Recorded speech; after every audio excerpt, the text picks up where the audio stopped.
দেখ হারামি, মুখিয়ার মেয়ে ল্যাম্বরগিনি চালায় আর তুই এখনো বাবার ভাতে বসে আছিস। আজ সন্ধ্যার আগে এই বাড়ি ছেড়ে বের হয়ে যা। কি রে গরিব, সাইড দিয়ে চল, তোর ছায়া লাগলে আমার গাড়ি নোংরা হয়ে যাবে। সাদেকের মেয়ে আমার জীবন জাহান্নাম বানিয়ে দিয়েছে, আজ গরিব বলে অপমান করেছে।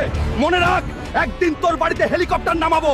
শোনো গ্রামবাসী, যে কেউ বিধায়কের পুকুর থেকে সবচেয়ে বেশি মাছ ধরে দেখাতে পারবে সে পাবে পুরো 2 কোটি টাকা। ভাই, ওই ঘোষণা যেটা হলো ওটা কি সত্যি? হ্যাঁ ভাই, বিধায়ক এটা প্রতি বছরই করে আর পুরস্কারের টাকাও অনেক বড়। তাহলে আমি নিজেই মাছ ধরবো। শোনো গ্রামবাসী, কেউ কি আছে যে এই পুকুর থেকে সোনার মাছ ধরতে পারবে নাকি? সবাই সাহস হারিয়ে বসে আছে, কেউ সামনে আসবে কি? গ্রামবাসী শোন, এই সোনার মাছ আমি ধরবো। তার আগে সবাই সাবস্ক্রাইব করে শক্তি দাও, তারপর দেখ হাল্ক কি পারে।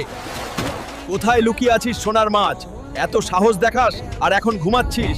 এবার পালানোর রাস্তা নেই, এই মাছ আজ আমারই। যা কেউ করতে পারেনি